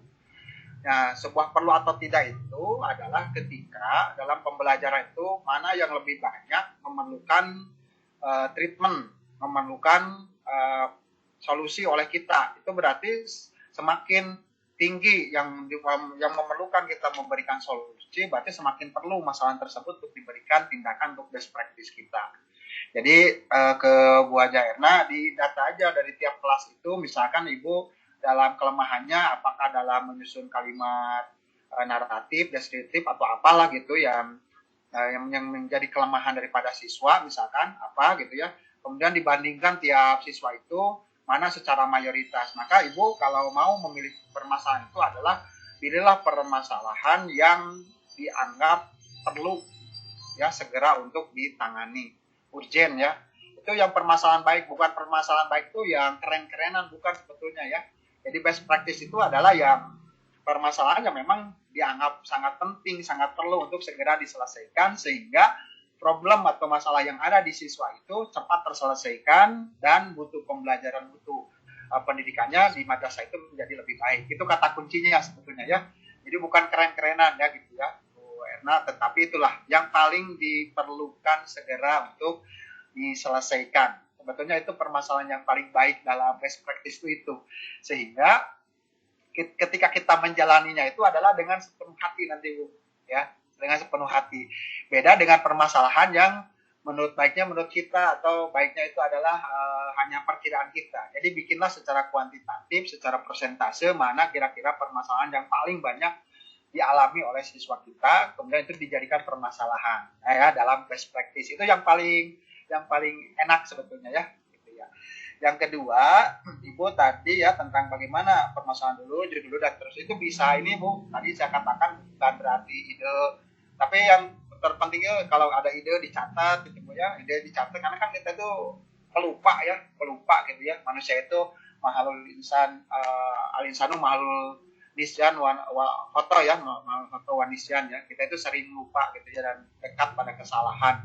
Jadi apapun dicatat Bu ya, dicatat ya, apalagi Ibu kan ada kompetensi menulis ya, maharatul kitabah kalau Bu Yuan tadi ya, keterampilan kompetensi menulis. Jadi apapun ditulis gitu ya, apapun ditulis. Jadi bisa permasalahan dulu tuliskan, bisa judul dulu, ini bisa nanti jadi silang tadi ya, saling koreksi nanti akan dihasilkan judul yang bagus, permasalahan yang sesuai dengan yang rumusan masalah yang sesuai dengan kalimat yang menarik ya nanti di judul dan lain-lain gitu ya. Jadi boleh ya Ibu mau tulis judul dulu, tulis permasalahan dulu, itu tidak ada masalah. Yang masalah itu ketika Ibu tidak menulis permasalahan dan tidak menulis judul, itu yang jadi masalah justru ya. Jadi kotak jaya gitu ya gitu karyanya, karena masalah tadi ditulis gitu, nggak ditulis, itu judul nggak ditulis ya. Terus apa yang harus dilakukan? Jadi Ibu bagus ya masalahnya ditulis apa saja yang muncul, judul yang Ibu akan alternatifkan apa. Seperti tadi di tayangan saya, setelah itu bahan-bahannya kan menulis juga harus ada mood ya. Menulis walaupun waktu banyak, kalau tidak ada mood menulis tetap aja tidak bisa. Tapi kalau sudah mood, walaupun hanya satu malam, itu bisa selesai gitu ya. Tulisan kita itu sesuai dengan yang kita targetkan. Walaupun tidak tidur, kalau sudah ada mood menulis, insya Allah seperti itu. Jadi Ibu kalau ada permasalahan catat mana yang paling penting, yang paling perlu segera untuk diselesaikan oleh Ibu, solusi buat anak-anak itu lakukan dulu sebagai yang prioritas ya. Judulnya boleh dituliskan dulu, boleh nulis dulu apa saja, mengumpulkan bahan, ingat isi misalkan pendahuluan, isi rumusan masalah dulu, isi tujuan dulu gitu ya. Karena terakhir pun nanti kalau dibaca ulang oleh ibu itu nanti akan ada koreksi-koreksi lagi. Jadi tidak ada tulisan yang satu kali jadi gitu Bu, Pak ya. Jadi memang ini harus betul-betul kerja keras ya. Jadi tidak ada tulisan yang satu kali langsung jadi gitu ya. Kalau yang begitu pertama mungkin sudah expert ya. Yang kedua kalau yang belum expert pasti banyak kesalahannya gitu. Banyak kekurangannya. Jadi itu tadi ya, banyak ditulis aja lah. Bahan-bahan kumpulkan dulu karena bahan ini juga penting. Mood itu penting tapi bahan juga penting. Kadang-kadang kita kan kalau tidak mood tidak bisa nulis, tapi juga ketika mood ya sudah mood gitu ya, sudah ingin menulis, bahannya kurang juga menjadi motivasinya menjadi turun lagi gitu. Jadi kalau ibu bapak sudah bisa menentukan masalah, judul, cari bahan, lagi nyantai searching, simpan minimal berkaitan dengan teori atau hasil penelitian terdahulu ya, simpan gitu. Nanti ketika kita sudah mood, kemudian bahannya sudah tersedia, tinggal running gitu ya, tinggal going saja, tinggal melakukan saja, enak gitu ya, ngatur saja. Ya begitu ya, Bu Erna, insya Allah Bu Erna ya, pokoknya catat punya. Kata kunci mah catat Bu, karena kalau tidak dicatat mah ya nanti lupa lagi. Apalagi ibu-ibu ya, ibu-ibu tuh pelupa, sangat pelupa ibu-ibunya. Kalau yang punya anak lebih daripada satu itu pelupa ya biasanya. Oke ya, terima kasih ya Bu Erna. Itu ya Bu Erna. Ya. Untuk yang kedua yang Bu Yuan mungkin lebih ke konsultasi judul mungkin ya Pak Firdaus ya. Bagaimana? Ya betul ya Bu Yuan, itu Ibu bisa dibuat best practice itu ya Ibu ya. Jadi best practice itu bukan hanya yang Ibu rasakan bahwa itu adalah keberhasilan. Ibu tadi anggap berhasil. Kenapa berhasil? Karena Ibu membandingkan kan, mengkomparasi antara kondisi awal guru yang gaptek gitu ya atau yang kurang terampil di dalam IT gitu ya. Kemudian Ibu mengadakan pelatihan dengan virtual bla bla bla itu menjadi gurunya terampil, bahkan lebih daripada setengahnya itu 20 dari 34 orang, berarti hampir 60% ya Ibu sudah ini. Tinggal kalau Ibu mau meningkatkan tadi sesuai dengan teori belajar tuntas minimal 75% gitu ya. Ibu cari lagi kenapa sih yang sebagian itu tidak mengupload tugasnya gitu ke Google Form yang Ibu sudah buat gitu ya. Ibu cari kenapa. Nah, itu berarti di dalam ini bisa disempurnakan oleh Ibu kalau masih ada waktu, disempurnakan. Yang bagi yang belum itu berarti harus ada treatment tambahan dalam pelatihan itu. Pelatihan formal oke lah sudah selesai, tetapi Ibu sebagai seorang pengawas masih punya tugas untuk memberikan supervisi akademik ya, terutama dalam keterampilan ber-IT mereka, bagaimana membuat A sampai Z-nya gitu ya. Fokus kalau yang sudah berhasil 20 berarti fokus kepada yang ininya. Bisa juga Ibu menjadi dengan misalkan tekniknya tutor sebaya gitu ya.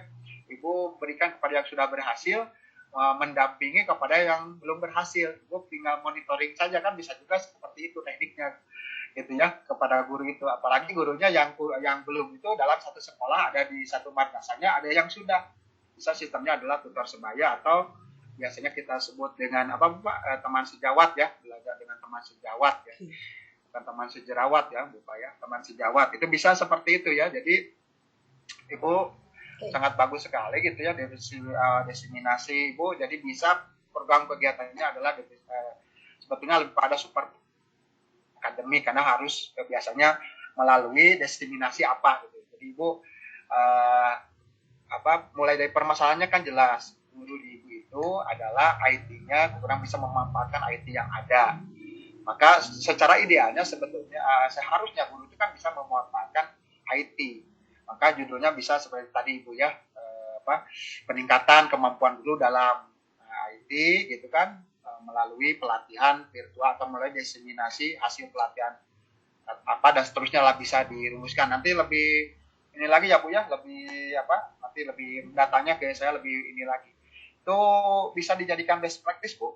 Itu bagus sekali itu best practice, sehingga orang lain yang baca itu bisa terangsang, termotivasi, terstimulan untuk mengikuti langkah Ibu gitu ya, untuk menerapkan hal tersebut. Bagus sekali Bu, ini sebagai inspirasi bagi kita untuk dibuat best practice seperti Bu Yuan ini ya. seperti Bu Yuan ini dari hasil pelatihan didiseminasikan, hasil diseminasi bisa meningkatkan kompetensi guru di wilayah binaan. Ini luar biasa ya, luar biasa. Terima kasih ya Tuan. Mangga silakan. Itu ya mungkin Bu Vidya secara singkat. Ya, baik. Satu lagi mungkinnya yang kita bahas di pertanyaan yang sudah diberikan di kolom chat. Ini mungkin yang dari Bu Heni dan Pak Samsudi ya, batasan jumlah halaman untuk menulis best practice apakah ada? Kemudian yang terakhir pertanyaannya adalah cara mudah agar tulisan kita dimuat dalam jurnal, khususnya untuk best practice itu sendiri. Ya, jumlah halaman untuk di perpustakaan biasanya 30 halaman ya Bu ya, di perpustakaan. Untuk guru ya, untuk guru. Kalau untuk jurnal itu menyesuaikan dengan tadi gaya selingkung jurnal. Jadi baca saja di petunjuk jurnal, termasuk tadi pertanyaan yang kedua, bagaimana supaya dapat diterima, ya menyesuaikan dengan gaya selingkung.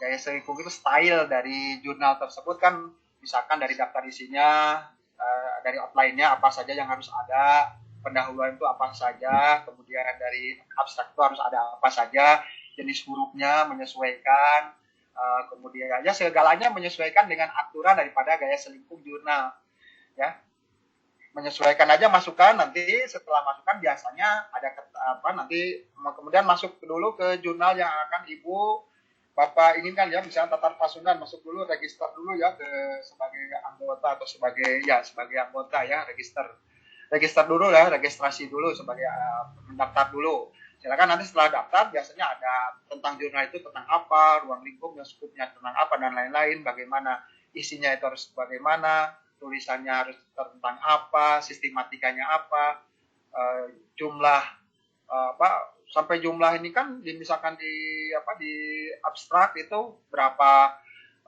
karakter dan lain-lain kan ada, semuanya ada. Jadi kalau mau diterima adalah pelajari dulu tentang gaya selingkung atau style dari jurnal tersebut, kemudian Ibu kirimkan naskah sesuai dengan ketentuan jurnal tersebut. Insya Allah 50% mah udah di tangan Bapak ya, 50%. 50% lagi itu 25% tergantung dari pengelola jurnal, 100% tergantung dari takdir ya. Jadi 100% takdir. Kenapa 100% takdir? Walaupun jurnal kita itu tidak sesuai dengan selingkung, walaupun misalkan pengelolanya menolak, tapi kalau naskahnya misalkan masuk ke jurnal tersebut hanya naskah Ibu dan beberapa yang harus terbit, ya mau tidak mau biasanya kan ditakdir, Pak. Jadi jangan pesimis ya gitu ya, karena biasanya ada balasan, apakah diproses sejauh mana jurnal kita itu. Dan yang namanya jurnal itu Ibu Bapak ya jangan ini harus berkali-kali ya. Jangan ditolak enggak gitu ya. Tapi yang namanya jurnal itu harus berkali-kali Ibu dan Bapak ya, harus berkali-kali. Walaupun sudah diterima biasanya ada catatan itu, ada catatan minor, ya, ada catatan mayor ya. Minor itu sedikit perbaikannya, mayor itu banyak perbaikannya. Ibu jangan ini ikuti saja ya sebagai sebuah pengalaman. Insya Allah kalau sudah diterima oleh 1 atau 2 jurnal, yang lainnya akan bisa. Yang tadi bisa karena biasa. Itu juga kaitannya dengan tadi ya Bu Ira ya, bagaimana diterima di Scopus. Oh itu prosesnya Bu Pak, yang namanya diterima di Scopus itu paling cepat 1 tahun, biasanya lebih 1 tahun, ada yang 2 tahun, ada yang sudah lupa baru dimuat gitu ya. Karena kan saingannya internasional gitu ya. Jadi ya dicoba aja. Kita nanti kalau sudah dicoba tahu ya. Nanti kalau sudah dicoba nanti tahu bagaimana kekurangan atau kelemahan dari tulisan kita ya. Jadi lebih baik sering mencoba gitu Bapak ya, sehingga kita tahu kelemahannya daripada kita pesimis ya. Kemudian Ibu Bapak dari Bu Puji silakan untuk best practice ini sekaligus ya. Kalau Ibu Bapak Ibu sudah dimuat di buku ya bikin aja lah best practice yang baru banyak gitu ya. Insya Allah banyak lah permasalahannya ya.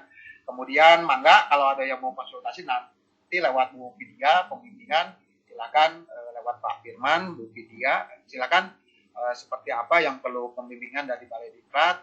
Kalau bisa berkelompok sehingga kami kalau ditugaskan ke daerah misalkan bisa lebih daripada 1 orang 1 sekolah misalkan mengadakan pembimbingannya ya, itu kami insya Allah siap ya, insya Allah kami siap.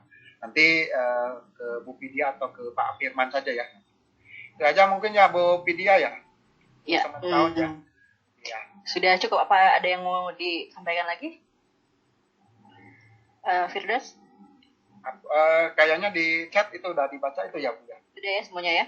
Ya.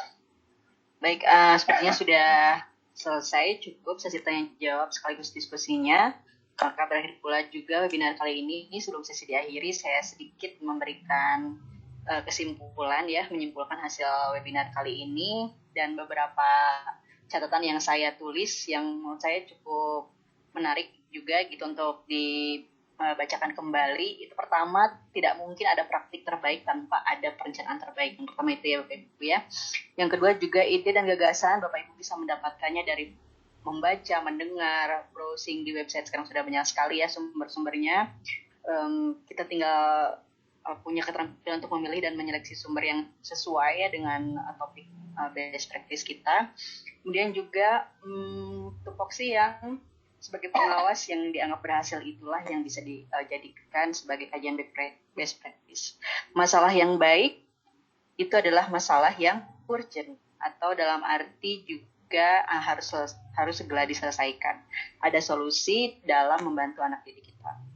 Kemudian juga mood dan bahan sama-sama penting. Nah ini ya, tadi ada beberapa catatan yang saya tulis dan cukup menarik untuk kita jadikan sebagai pelajaran. Dan terakhir mungkin untuk bimbingan ya Bu Puji ya.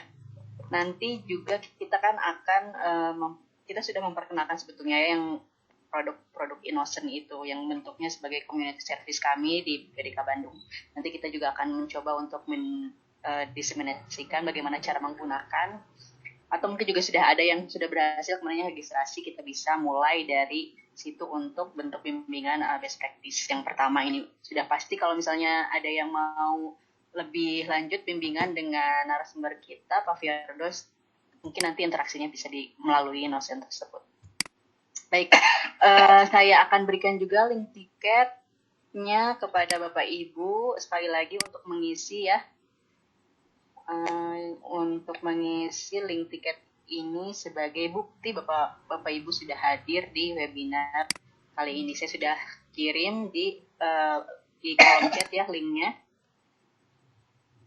Silakan Bapak Ibu untuk mengisi kembali dengan mengklik daftar link exit, daftar hadir ya, sekaligus daftar hadir absensi webinar kali ini.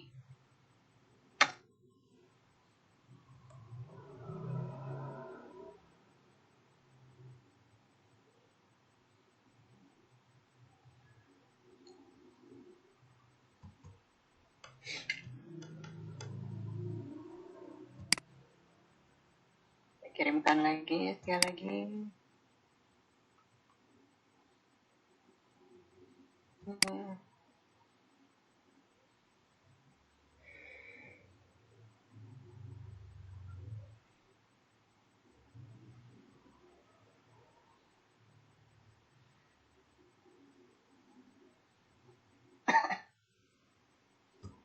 Baik, hadirin peserta webinar sekalian, sekali lagi kami dari PDK Bandung mengucapkan terima kasih kepada pemateri juga dan seluruh peserta webinar yang telah berpartisipasi dalam kegiatan ini.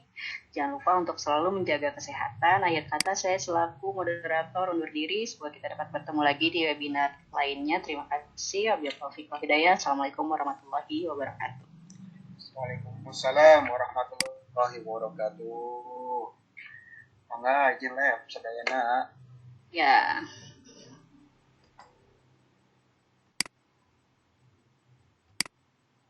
Kalian bisa silaturahmi terus ya. Oh, ada Bu Ina juga nih dari pengawas Cianjur. Waduh.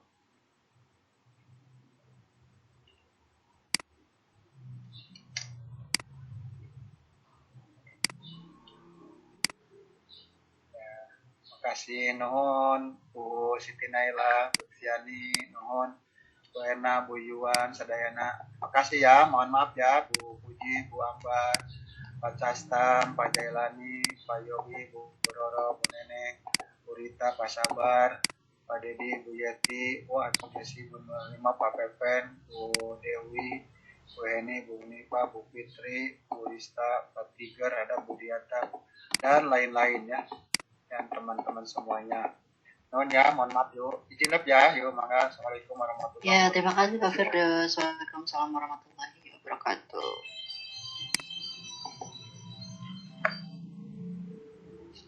Silakan Bapak Ibu untuk mengisi link.